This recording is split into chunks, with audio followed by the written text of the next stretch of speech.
বাপ মাটা কোন চলে গেল বলে দেখিনি? হ্যাঁ, আমার আমার মাটা খুব ঢের নাচানোর মানুষ। হ্যাঁ, সাত সকালে কোন চলে পাবে হতা চলে গেছে। ও বাবা, আমলিটা কত গিন্নিতে কোন চলে গেল বলে দেখিনি? হাই হাই, আমার কত কথা বলে গেছে তাদেরকে।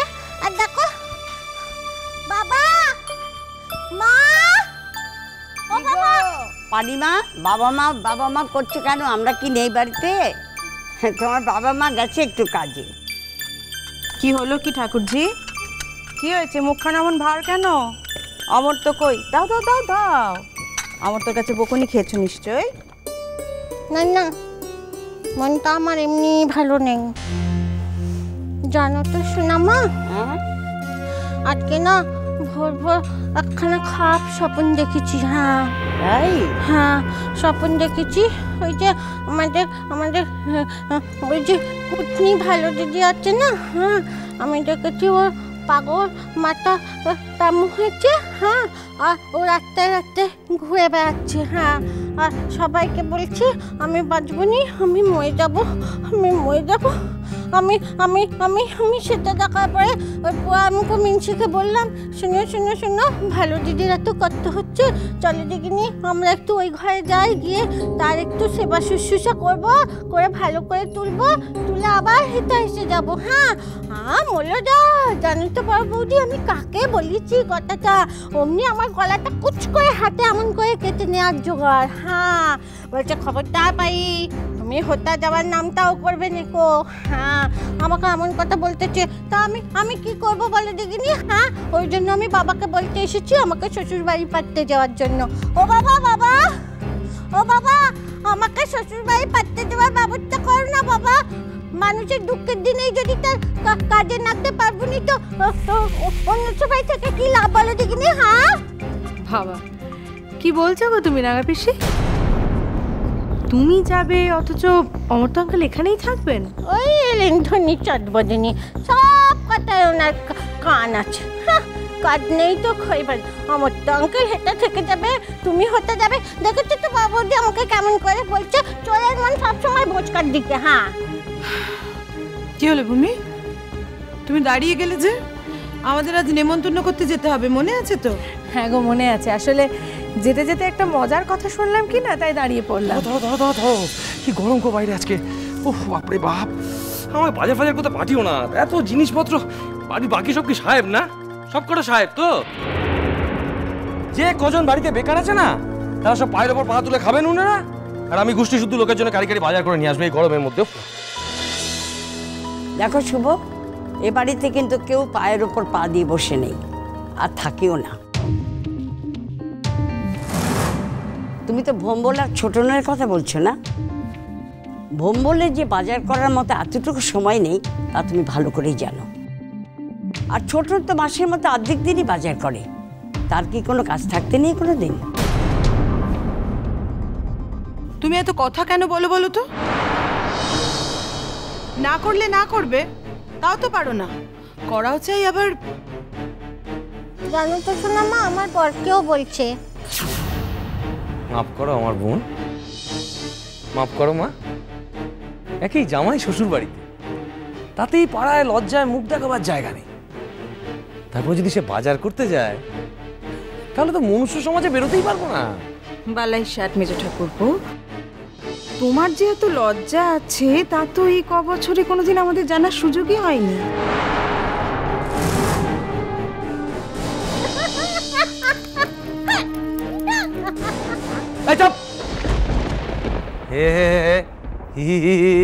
ছাগল একটা, পুরো ছাগলের মতন দেখাচ্ছে। দেখো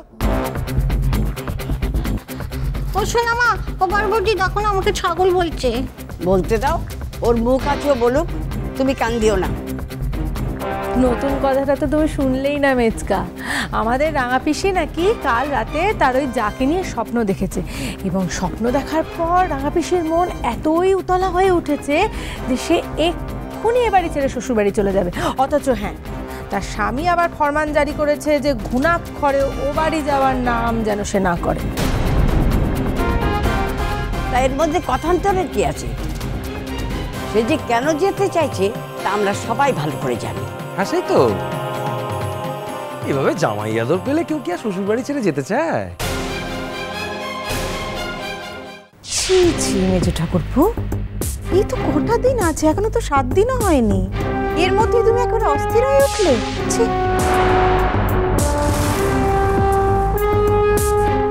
কিছু মনে করো না মা, দিনকাল তো এখন খুব একটা ভালো নয়, সবাইকেই ভীষণ কষ্ট করে পয়সা রোজগার করতে হয়,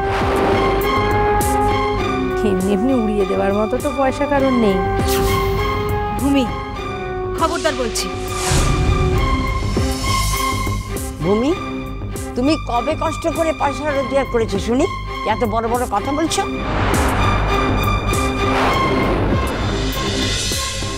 আমি তো বলিনি যে আমি যে কটা দিন এখানে থাকবো সে কটা দিন মাগনায় থাকবো।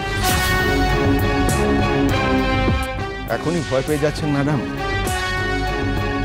অথচ দেখুন, যাদের ভয় পাওয়ার কথা, আমার শ্বশুর মশাই, শাশুড়ি, তাঁরা কিন্তু আমাকে বা আমাদের মাথায় করে রাখছেন।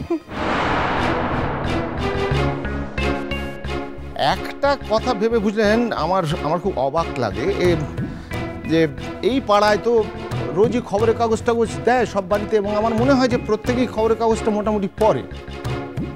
আমি একটু আগে ওপর থেকে শুনছিলাম, শুভ চেঁচিয়ে চেঁচিয়ে বলছিল, শুনেছেন যে আমি এখানে এই কটা দিন থাকার কারণে ও নাকি লজ্জায় মুখ দেখাতে পারছে না। ওকে, কিন্তু ভূমিতে কি আপনাদের যে পারিবারিক লজ্জার খবরাখবরগুলো প্রায় রোজই এখন খবরের কাগজে লেখা টেখা হচ্ছে, তাতে শুভ তোমার মাথাটা হেঁট হয়ে যাচ্ছে না?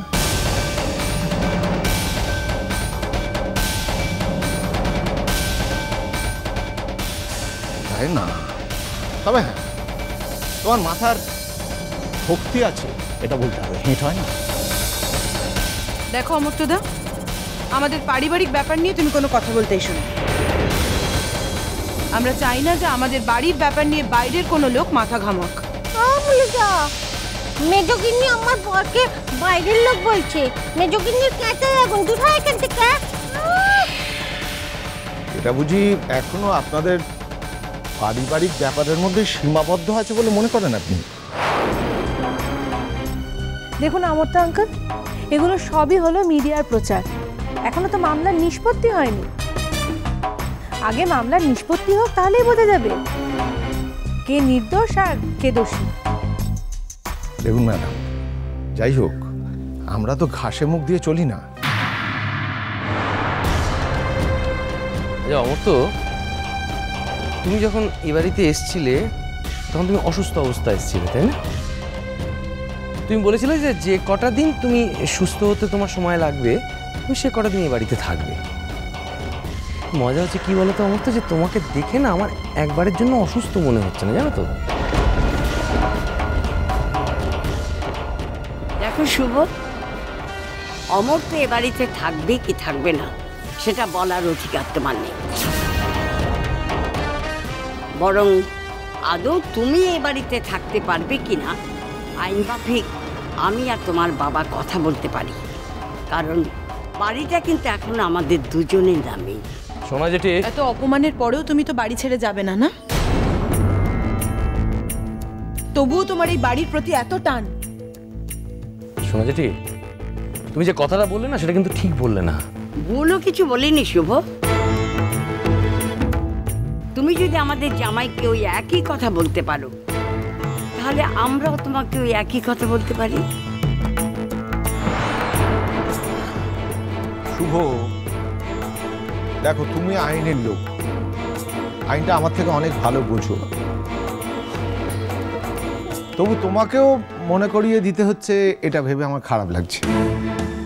শোনো শুভ, এই বাড়িতে চাইলে কিন্তু আমিও তোমাদের মধ্যেই থাকতে পারি ভাই।